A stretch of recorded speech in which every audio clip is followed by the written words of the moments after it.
Hello, everyone. I'm really happy to be here today with these seasoned marketing experts. And today, I think that it will be really crucial to focus on practical side and how we implement AI in marketing, because obviously there are dozens of ways to utilize AI, and I think we're going to talk about it today with Rafa, with Ismail, and with Scott. So my name is Alina. I'm head of communications at Lata Capital, an early-stage venture capital firm. We have over 40 portfolio companies. We have been investing in AI even before it was a mainstream. So I think that today I'm going to represent that part of, investors who are searching for something new, something creative, some ways to leverage AI for good, for the best. Guys, so please introduce yourselves. What are you doing? And let's kick off the conversation. Okay, thank you very much, Alina. Thank you very much for everyone here at this stage. I'm Rafa. I'm the founder of Rockin. We define ourselves as a growth team. We help companies grow. And in digital marketing, we run all the strategy, develop technology, we do all the data analytics, and we do all the branding and communication. And since the last year, we've been growing a lot with all the AI, and it's been difficult and easy at the same time for us to implement all the AI tools that we've been using, and you guys already know, I'm sure. And these tools is helping us nowadays to work much faster and with better quality in what we do. Well, any doubt if you have, I would be pleased to answer. Hi, everybody. My name is Ismail El-Qudsi. I'm the CEO of Social Public, and we are a marketplace for influencers, another buzzword from the last decade. This decade is AI word, and we've been implementing AI for many things, improving video quality, improving image. But the thing that it helps us the most is analyzing which brands or what brands are people using, even if you are not saying that. I mean, I'm wearing a Scalpers t-shirt today. I'm not posting on my Instagram I'm wearing the Scalpers, but our AI can detect that and give that a value for the company, and earn media value, even if you are not getting paid for that company. So that's basically where we are at this point. That's amazing, actually. I'm learning this for the first time. My name is Scott Mackin. I'm the CEO of a company called HelloOperator.ai. We help companies, mostly B2B companies, use generative AI in their marketing operations. We've had an agency in the digital marketing domain for the last 11 years. We actually started as a content marketing and SEO agency. And over the last 2 to 3 years, we've been actually pulled by our clients into the Gen AI space. And that is why we have decided to go ahead and specialize in that. We do it through a membership, a B2B membership, where companies pay a monthly fee to have access to our AI and marketing experts and help them install automated workflows and other ways to start experimenting and getting value out of Gen AI. Wow, that's amazing. So, guys, my first question is, I think we should divide a bit marketing into performance marketing, retention marketing, brand marketing. And in your opinion, what are the tools, current tools that I think a lot of startup founders are listening to us. So what exactly should they utilize right now to be successful in all these 3 directions? In our case, we run thousands of performance campaigns for many clients in Spain and Latin America, in Mexico. So AI is helping us to do a much quicker and faster and better analyze of which campaign around the world with what type of clients and what type of segmentation is working better, and why these campaigns are working much better than the other ones. So before the AI, we had different type of people running different type of campaigns, but most of them didn't have communication between them because they were working in different type of teams. But now with AI and with the tool that we are developing in our company, everyone can know what, the performance of each campaign and why this campaign is running much better than other campaign. Maybe the same campaign, but with different segmentation, obviously, in different type of countries, works totally different. So all the team has access to this information, so they can take decisions much faster, and they all have all the information about everything. A truly data-driven approach. Exactly. Do you have any figures to share, probably the percentage or how much money you can save to your clients?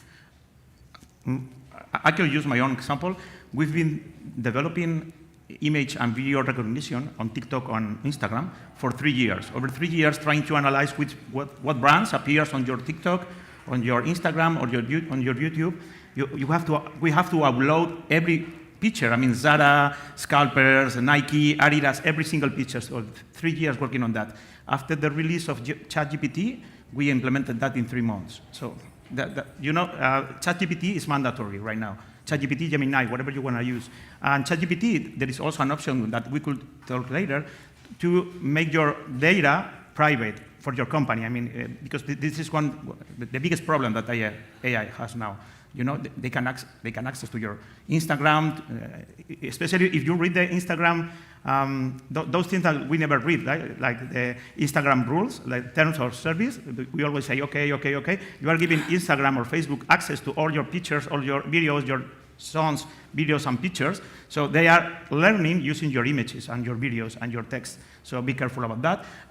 But on ChatGPT, for instance, you can mark this information to be private. You pay Google, or in this case, OpenAI, is private, your information. But this is mandatory, even for translators. I'm so sorry, guys, but I don't think I'm going to hire a translator anymore. I mean, if you go to ChatGPT and you put a page, it's instantly on Portuguese, on English, and next year we're going to improve our language capabilities. I mean, we won't need translators in events like that, because everything is going to be automatic. So I'm sorry about that, but we have to use those tools. I think that's the most important thing, translation.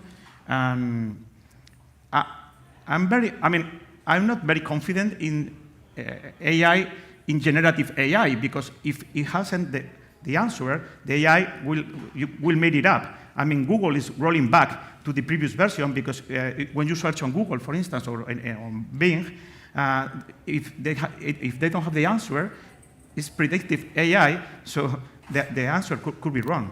So I used to be the search manager for Microsoft many years ago. So the importance for search engines is super big, because they are doing a lot of billions of incomes. But right now, it's not 100% accurate. I mean, we need people at the end. Scott, will we need people? Will we need people? Yes, we will need people. It's funny, I heard the panel before us wrapping up, and I think 2 or 3 of the panelists all said, AI is a tool. I disagree. I don't think AI is a tool. I think AI is a complete game changer to not only how we operate at work, but how we will operate in life. We have to think about this as a digital species. And I know that sounds kind of out there, but this is where we're headed. The same way that we onboard humans to our team and we motivate them to do work through different intrinsic values. Some people are motivated by money. Some people are motivated by status or their title. Some people are motivated by hard work or working together with other A players. Everyone's motivated by different ways, right? AI is similar to that. AI is going to be, it depends on how you talk to it. I don't know if you guys have been playing with Gen AI as much as I have the last year or 2, but the way you ask for things matters. The semantics you use, that's why there's a thing called prompt engineering. Have you guys heard this term, prompt engineering? Yeah? Well, it exists because the way that you interact with Gen AI matters, and you can get different results by adding things to your prompts. Simply putting it at the end of your prompt, just saying something, take a deep breath before replying, you will get a different response than if you didn't put that. You can gaslight ChatGPT.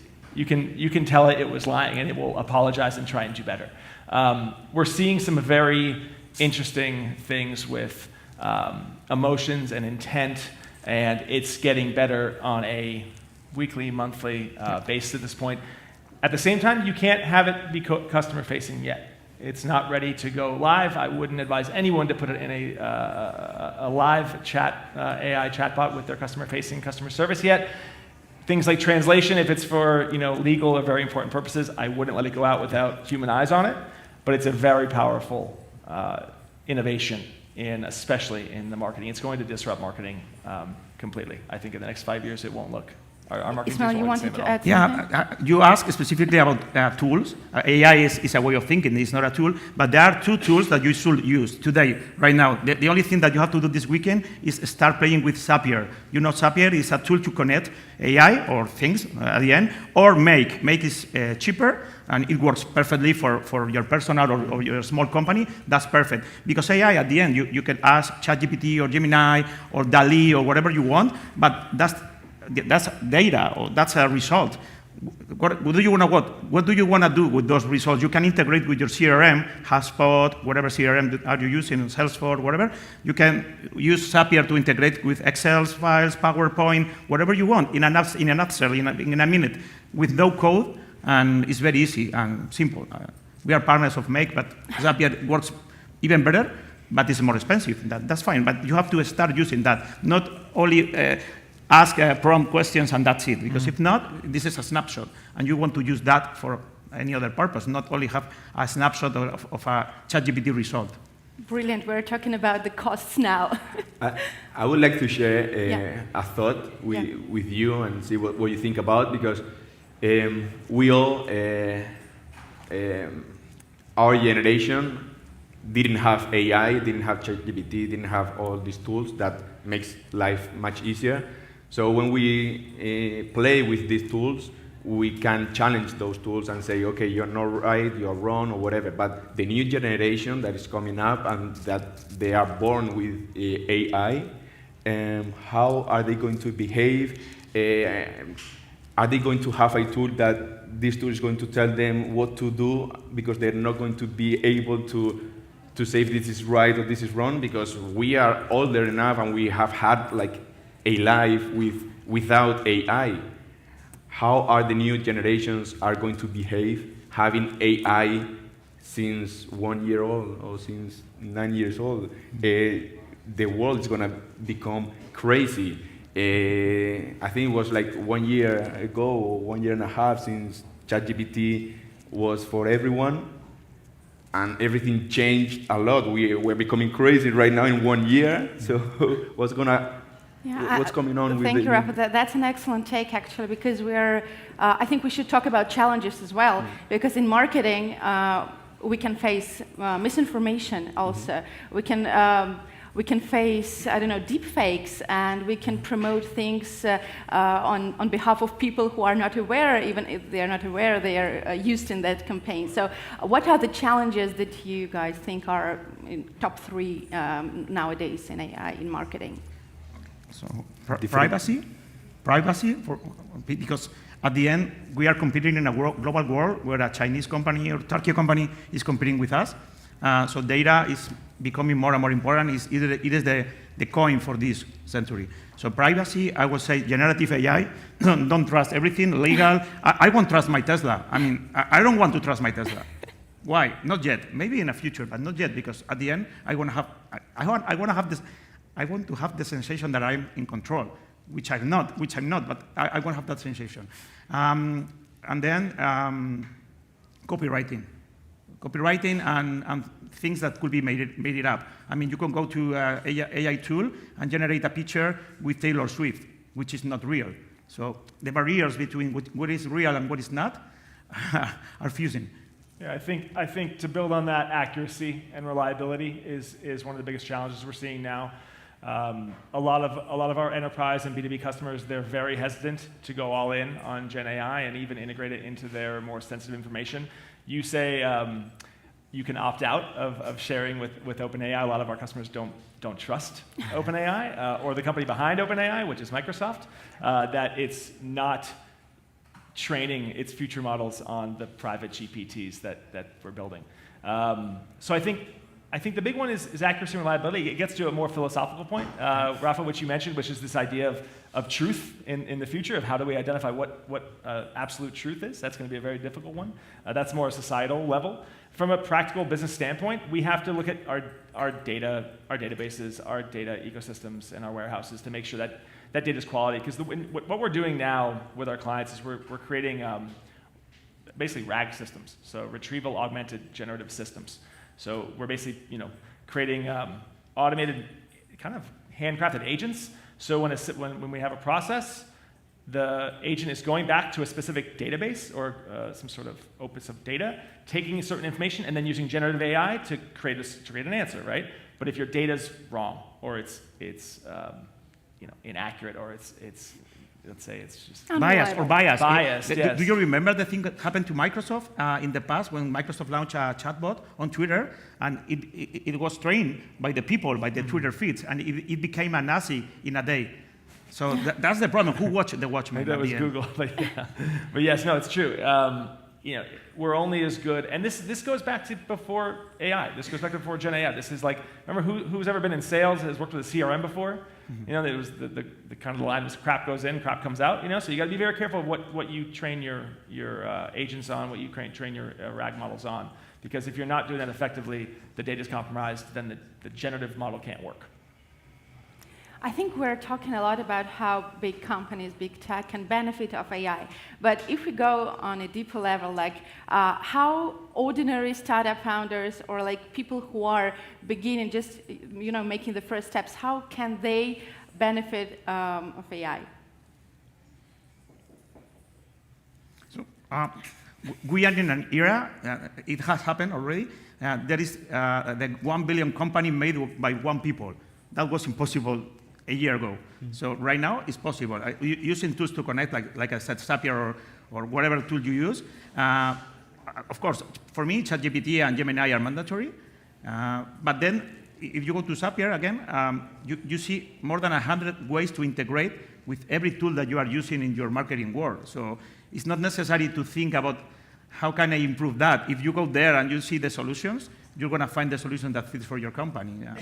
Of course, translation, integrating with Office or with Google PowerPoint or whatever, that's pretty obvious. Yeah, on a larger scale, I don't think we're there yet, but we're definitely heading in a direction where we can do a lot more with less. And we're starting to see companies and experiments at this stage of companies that are trying to be AI first or AI native. I just got back from Seattle this week. In Seattle, there are no less than 3 different accelerator programs which are trying to create the first $100 million company with 1 employee.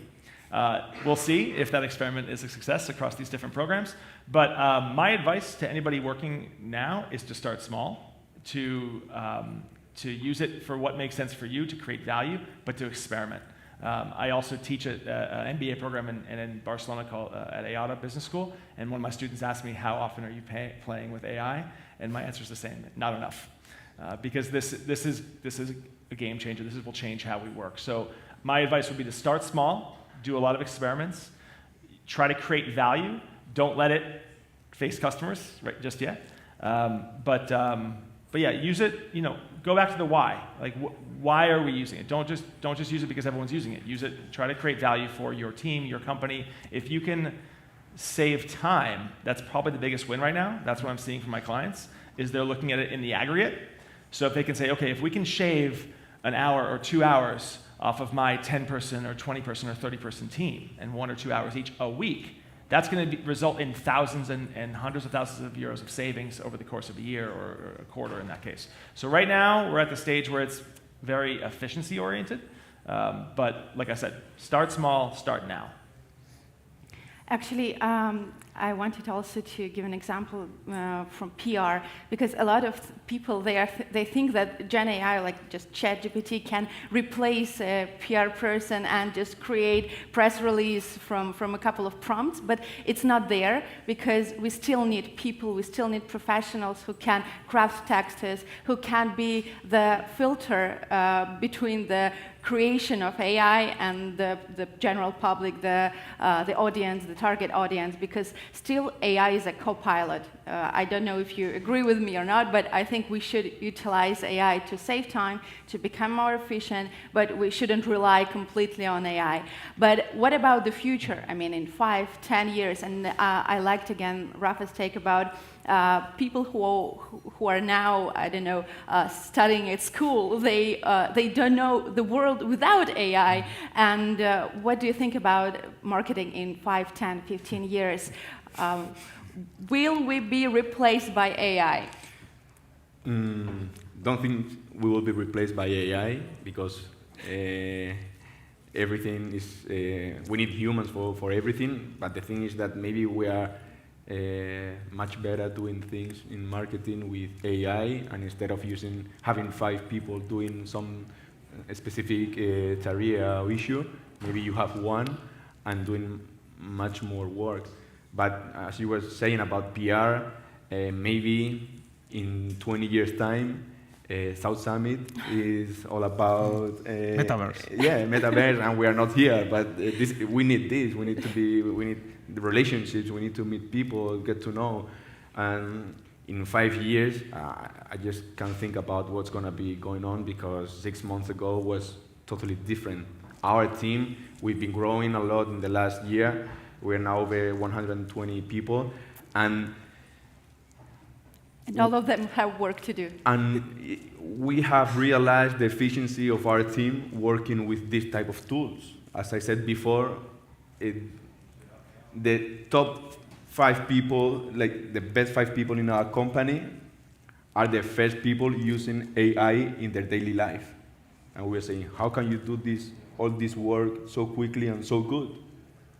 And they said, no, I'm using AI in my daily life. And this was 8-9 months ago. And everything is going very fast. And I think in the right ways, helping the companies to do much better work, because you just need 2 seconds to analyze 500 images. And before you had to do it by yourself and say, no, I think this image, but the text over there in the right corner. And now it says, no, the best image in the last 300 campaigns you've done with 3,000 images, the images that, or the creativities that have had the best impact or the best CTR are the ones that shares these characteristics or whatever. So it's amazing, actually.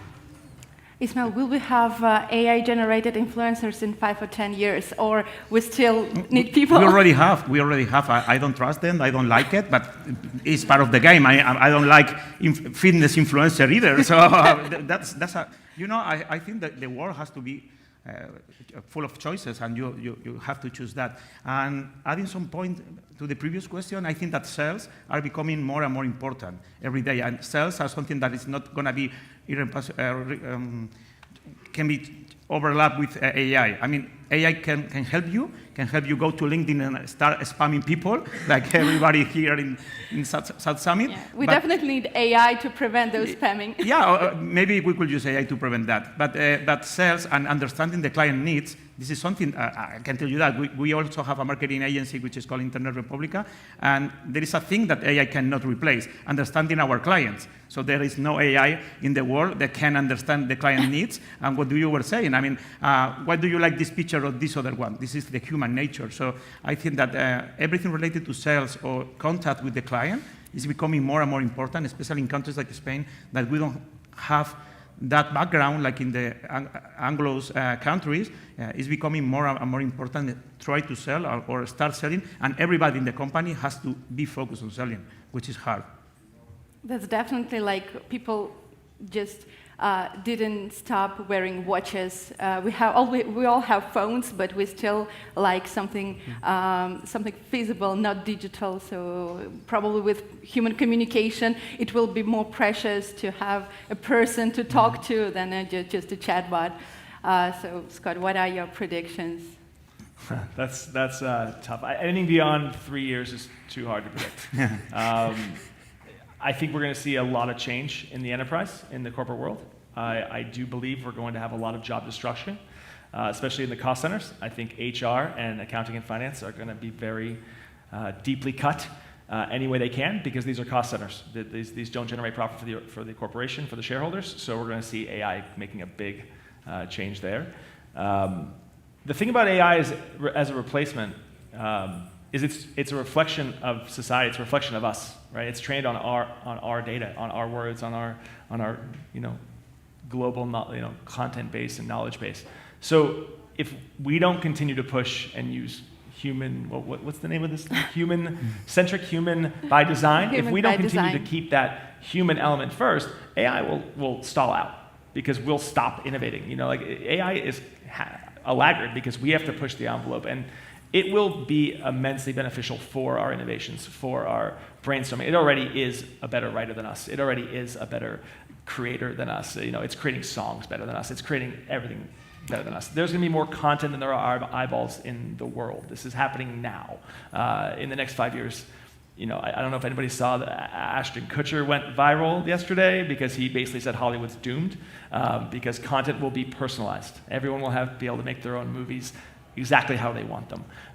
So in a business sense, when you think about content, it's about matching that human expertise with the power to create of AI. And as far as, will we be replaced? No.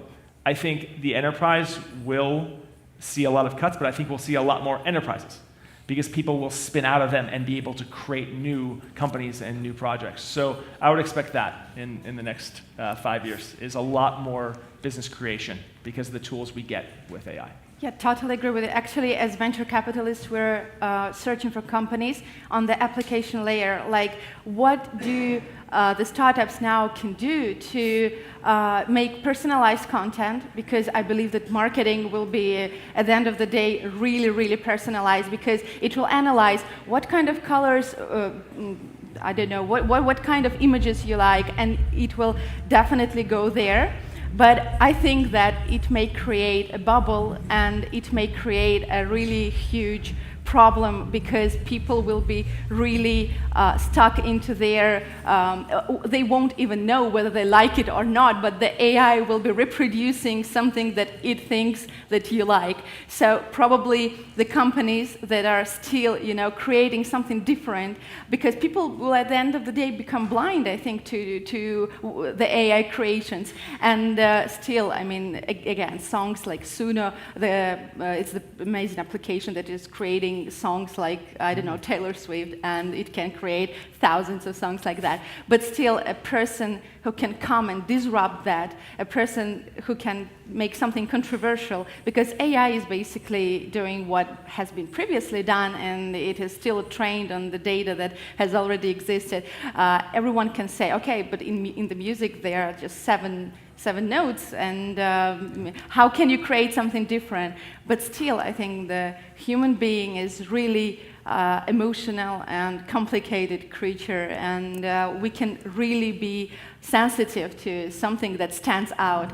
And I think AI will still need something to stand out. What do you think, guys?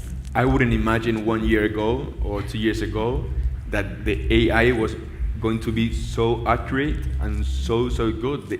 They are creating songs much better than the proper Taylor Swift.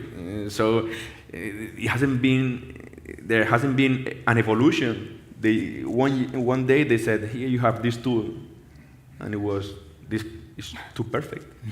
The first version, and then it has been evolving, and it's going amazing. So. It's incredible, actually. And it never sleeps. Huh? It never sleeps. 24/7. Yeah, you can have your content creation ready. It's just perpetuum mobile. Yeah, I think that the problem is for investors is that if you put AI in your deck, your valuation is multiplied by 3 right now. Maybe in the future it won't, because everything is going to be AI power. So that's going to be pretty easy.